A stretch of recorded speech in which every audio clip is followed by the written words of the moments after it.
Ang matalim na sikat ng araw ay humahampas sa bawat hibla ng luma niyang damit. Sumasama sa singaw ng sabon at pawis. Dumadampi ang matigas na brush sa bawat tela. Kumikiskis, naglilinis. Si Elena, nadala ang isang balde ng labada, ay naglalakad sa makipot na eskinita. Ang bawat hakbang ay nagpapadyak sa putik. Ang amoy ng luma at bagong basura ay sumasalubong sa kanyang ilong.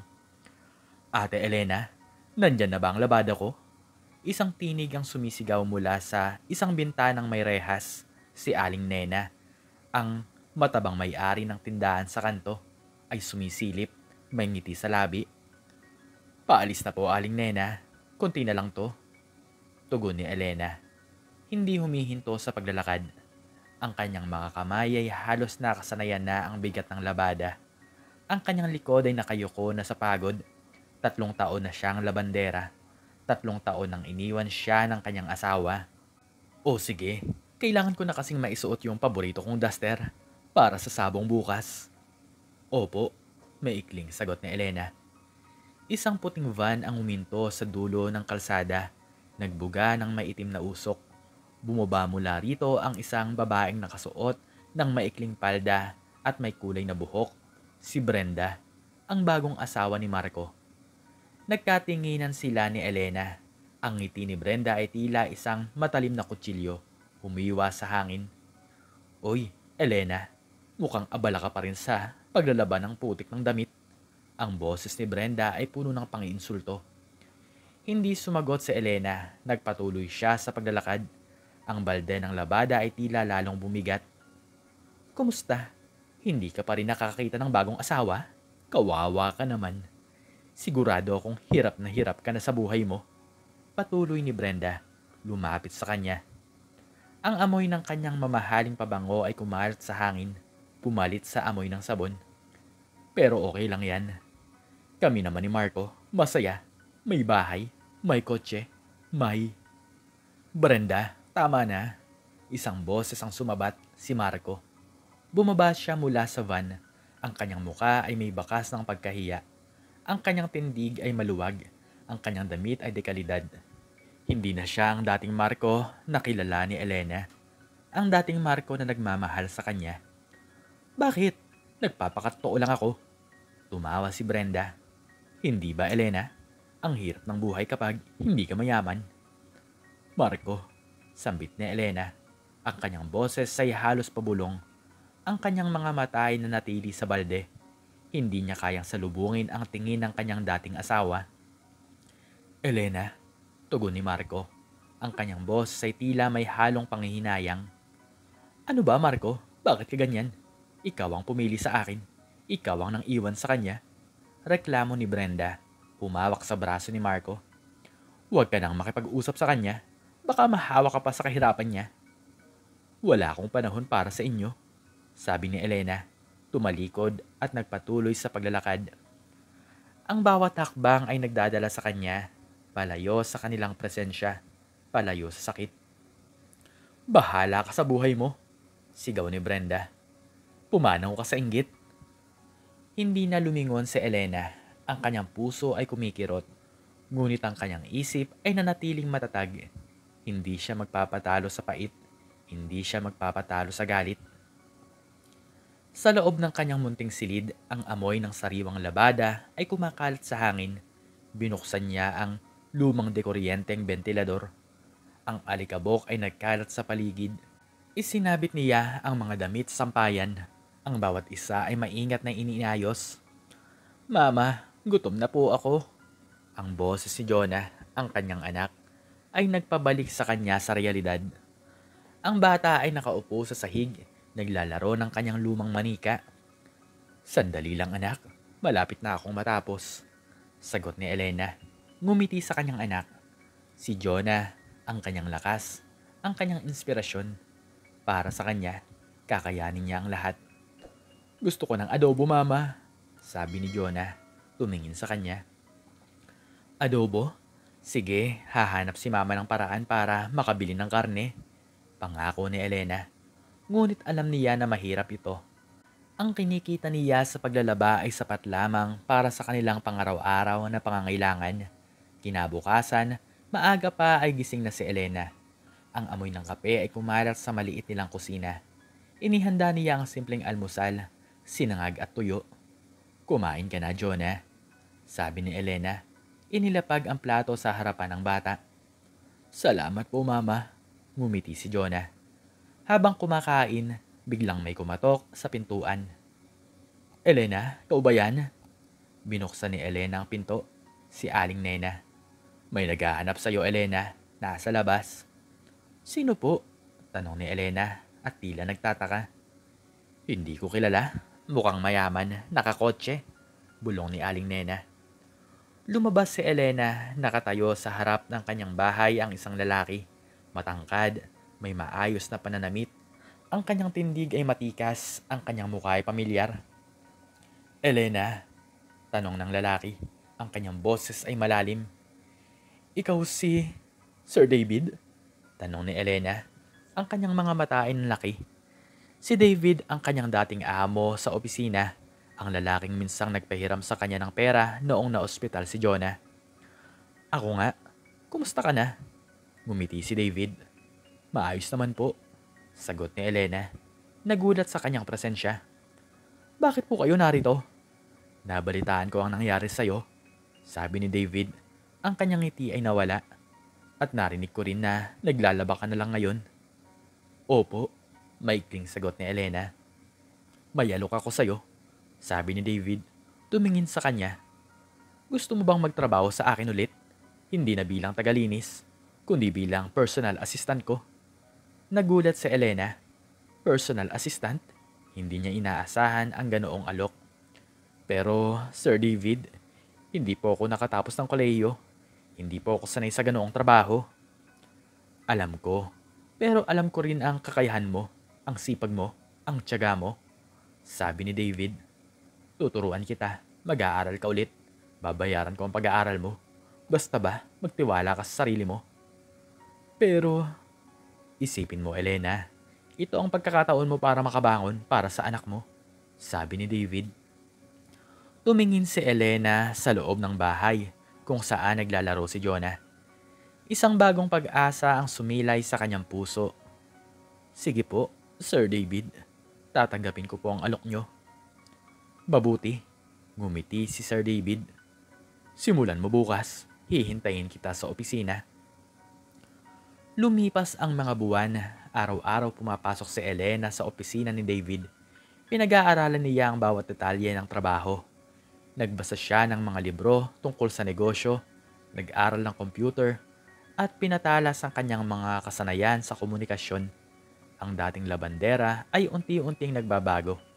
Ang kanyang mga kamay ay hindi na amoy sabon, kundi amoy papel at tinta. Ang kanyang damit ay hindi na luma, kundi malinis at maayos. "Elena, kailangan ko ng report na ito sa hapon," sabi ni David. Inabot sa kanya ang isang folder. "Opo, Sir David. Hahanda ko na po ito," sagot ni Elena. Kinuha ang folder. "At huwag mong kalimutan, may meeting tayo sa mga investor mamaya," paalala ni David. "Nakaset na po ang lahat," ngumiti si Elena. Ang kanyang buhay ay nagbago. Nakatira na siya sa sarili niyang apartment. Nakapag-enroll na si Jonah sa isang magandang paaralan. Ang dating pangarap ay unti-unting naging realidad. Isang gabi habang naglalakad si Elena pauwi, nakasalubong niya si Marco at Brenda. Nasa loob sila ng isang mamahaling restaurant. Nakasuot ng magarbong damit si Brenda, habang si Marco ay may hawak na baso ng alak. "Tingnan mo, Marco, sino yun?" bulong ni Brenda. Humawak sa braso ni Marco. Napatingin si Marco, ang kanyang mga mata ay nanlaki. "Elena?" Nagkatinginan sila ni Elena. Ang dating pait ay nawala na. Ang kanyang puso ay kalmado. "Wow, Elena, nagbago ka yata," sabi ni Brenda. Ang kanyang boses ay puno ng pagtataka. "Anong nangyari sa'yo? Bakit naman gumanda ka?" "Nagtrabaho lang ako," sagot ni Elena at ngumiti. "Anong trabaho? Naglalaba ka pa rin?" tanong ni Brenda at tila tumatawa. "Hindi na," sagot ni Elena. Personal assistant na ako ni Sir David. Nagulat si Marco at Brenda. Ang kanilang mga muka ay nagpapakita ng pagkabigla. Si David, ang CEO ng De Los Reyes Group of Companies? Tanong ni Brenda. Ang kanyang boss ay halos pabulong. Oo, sagot ni Elena. Imposible. Paano? Bakit? Tanong ni Brenda. Hindi makapaniwala. Hindi ko alam. Basta, binigyan niya ako ng pagkakataon. Sabi ni Elena. Sige, mauuna na ako dahil may lakad pa ako. Tumalikod si Elena at nagpatuloy sa paglalakad. Ang kanyang puso ay puno ng pasasalamat. Ang kanyang buhay ay nagbago. Ang kanyang paglalakbay ay hindi pa tapos. Ngunit alam niya na kaya niya ang lahat. Isang gabi, habang naghahanda si Elena para sa isang mahalagang business dinner, tumunog ang kanyang telepono. Si David. Elena, may problema tayo. Sabi ni David. Ang kanyang boses ay nag-aalala. Ang mga investors umatras. Hindi na sila magpapatuloy sa proyekto. Nagulat si Elena. Ito ang pinakamalaking proyekto ng kumpanya. Kung hindi ito matutuloy, malaking kawalan ang kanilang kumpanya. Ano po ang mangyayari, Sir David? May nag-leak na impormasyon sa kalaban. Ang mga plano natin, alam na nila. Sagot ni David. Sino ang may gawa nito? Tanong ni Elena. Ang kanyang boses ay puno ng galit. Hindi ko alam, pero kailangan natin kumilos agad. Kailangan nating kumbinsihin ang mga investors na bumalik. Sabi ni David. Paano po? Tanong ni Elena. Ikaw ang bahala. Alam kong kaya mo. Sabi ni David. Nasa iyo ang tiwala ko. Kinabukasan, maaga pa ay nasa loob na si Elena. Naghahanap siya ng paraan para malutas ang problema. Nagbasa siya ng mga dokumento, nag-analisa ng mga datos, hanggang sa may naisip siyang paraan. Sir David, may ideya po ako. Sabi ni Elena, pumasok sa opisina ni David. Ano yun? Tanong ni David. Kailangan po nating ipakita sa mga investors na may bago tayong plano. Mas maganda, mas matatag. Sabi ni Elena. At kailangan nating gawin ito kaagad. Pero paano? Tanong ni David. Ako na po ang bahala. Bigyan niyo lang po ako ng pagkakataon. Sabi ni Elena. Ang kanyang mga mata ay puno ng determinasyon. Pinagbigyan ni David si Elena. Sa loob ng ilang araw, nagtrabaho si Elena ng walang tigil. Hindi siya natulog, hindi siya kumain.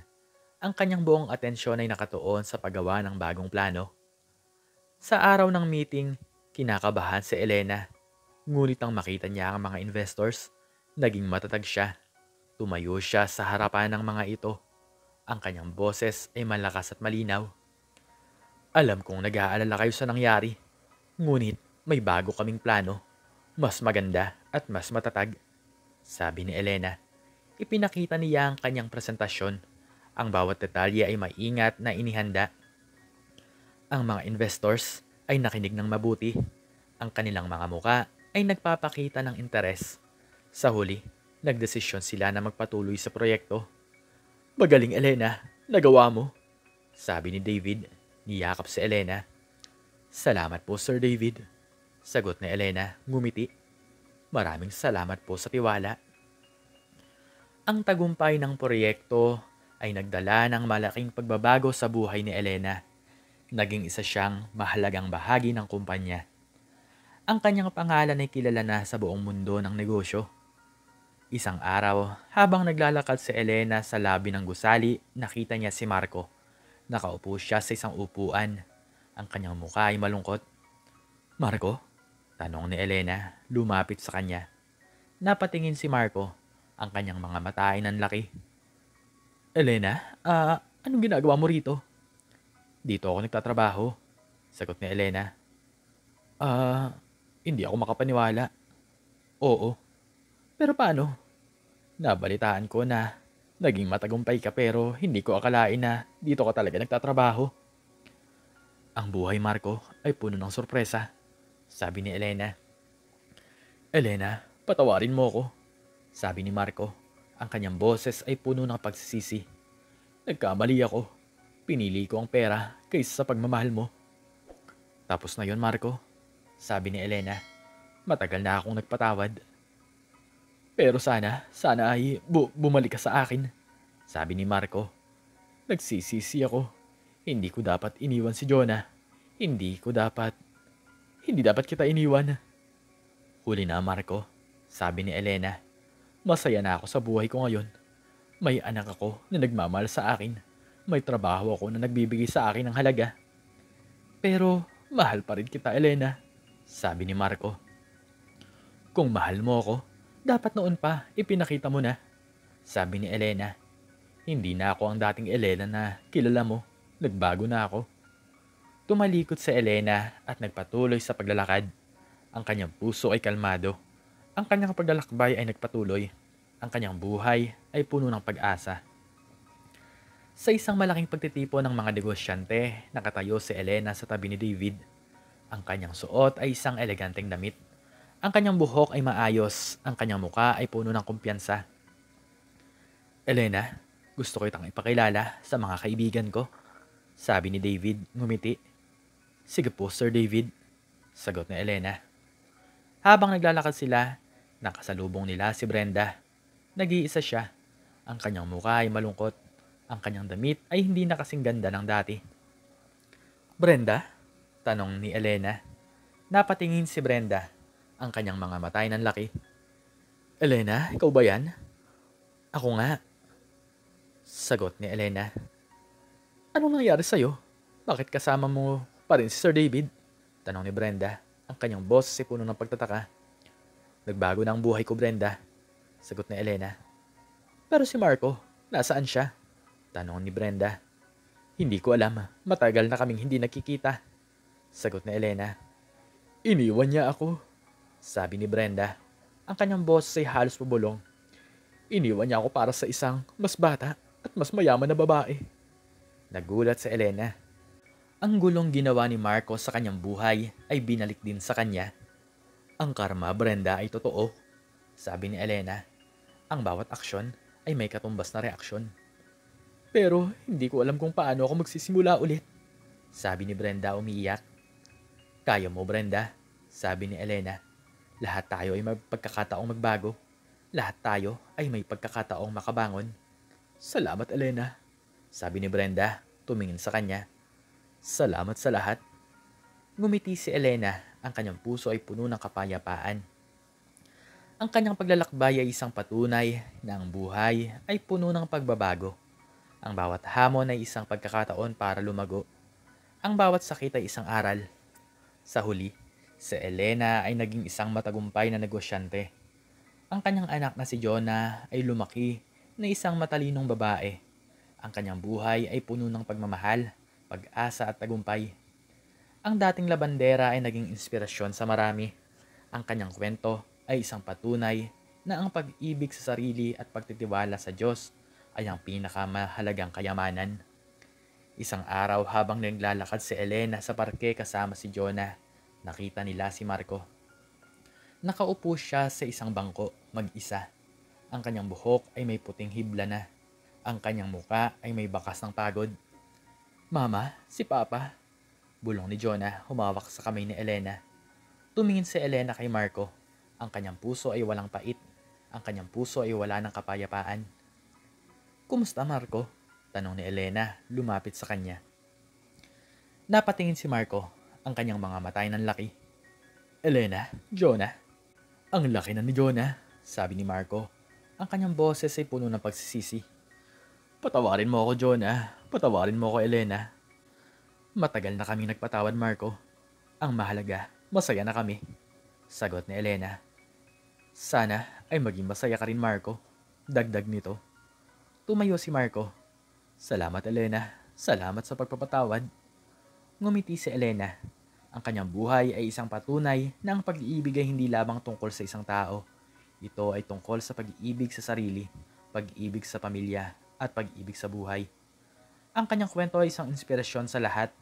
Ang dating labandera ay nagbago, lumago, at naging isang tunay na reyna. At hanggang dito na lamang po nagtatapos ang aking istorya at sana po ay nagustuhan niyo ito. Please like, share, and subscribe and click the notification bell para palagi po kayong updated sa mga bago kong istorya. Muli ay maraming salamat po at God bless us all.